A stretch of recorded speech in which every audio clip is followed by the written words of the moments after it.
l'école du jeu, en partenariat avec la boutique L'Imaginaire. Au-delà de vos attentes.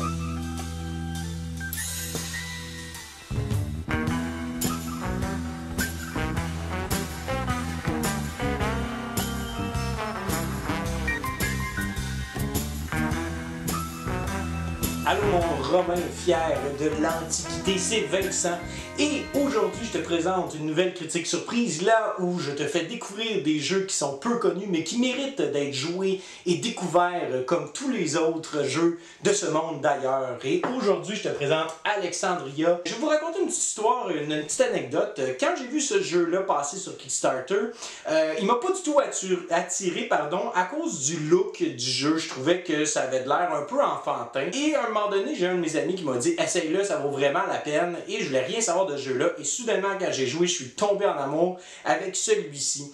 Et malheureusement, je pense que le premier défaut de départ que je vais vous dire, c'est que les règles sont un peu mal écrites. Ce qui fait en sorte qu'on n'a pas une bonne idée de l'ambiance du jeu et de l'atmosphère qui est proposée par Alexandria. Et c'est quand on commence à y jouer et rejouer qu'on commence à comprendre les rouages de ce jeu-là.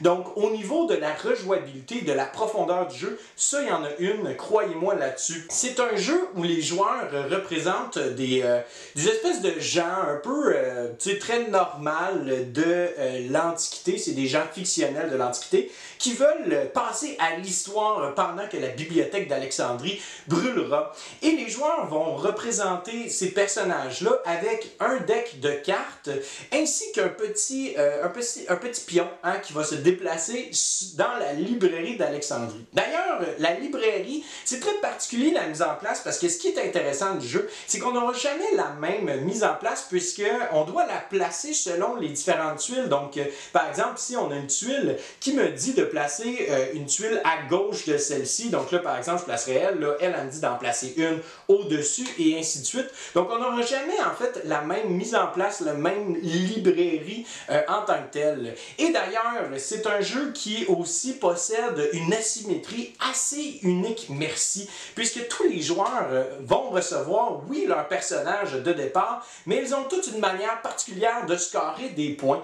Et c'est ça qui fait la beauté de ce jeu-là, c'est vraiment le fait que quand je vais jouer un personnage, eh bien, je vais le jouer carrément différemment d'un autre personnage. Et aussi, les autres joueurs autour de la table qui diversifient, ça fait en sorte qu'on n'aura jamais une game qui est pareille. Chaque fois que j'y joue, j'ai tout le temps l'impression de jouer une nouvelle partie. Il faut que je m'adapte aux autres joueurs parce qu'il y a énormément de take that. Donc, gare à vous si vous n'aimez pas vous faire un peu mettre dans un côté puis vous faire donner des petits coups de couteau. C'est un jeu qui va offrir énormément cela. Tous les personnages, comme j'ai dit, sont différents. Comme par exemple, ici, on a Octavia qui est une agente secrète romaine qui, elle, désire faire brûler le plus possible de choses. On a ici Néferhotep qui est l'architecte de cette librairie-là et donc il connaît tous les petits passages secrets et toutes les trappes, il les a faites et il va faire en sorte que les joueurs vont tomber dedans.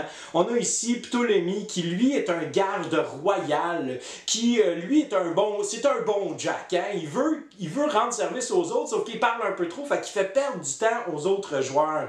Et finalement, on a un dernier personnage qui est Tabitha, qui elle est une scribe et qui veut récolter le plus de différentes paperasses possibles. Le jeu fonctionne sur cette track-ci ici. C'est une track en fait, une piste de temps où est-ce que les joueurs vont faire des actions, soit des actions génériques, c'est-à-dire se déplacer, ou encore piger des cartes, etc., ou ils vont tout simplement jouer des cartes et certaines cartes vont nous coûter un certain nombre de temps, comme par exemple celle-ci me coûtera 3 temps. Donc le joueur qui joue Tabitha va diminuer en fait son nombre de temps de 3. Et tant aussi longtemps que les autres joueurs ne dépasseront pas Tabitha au niveau du temps, eh bien elle ne joue pas. Donc il faut qu'elle attende. Donc il faut vraiment utiliser son temps de façon judicieuse et surtout s'assurer que bon, on puisse faire nos actions avant que le tour se termine. Donc il faut vraiment bien calculer nos choses. C'est un jeu aussi qui se retrouve un peu entre Chaos in the Old World et Vast.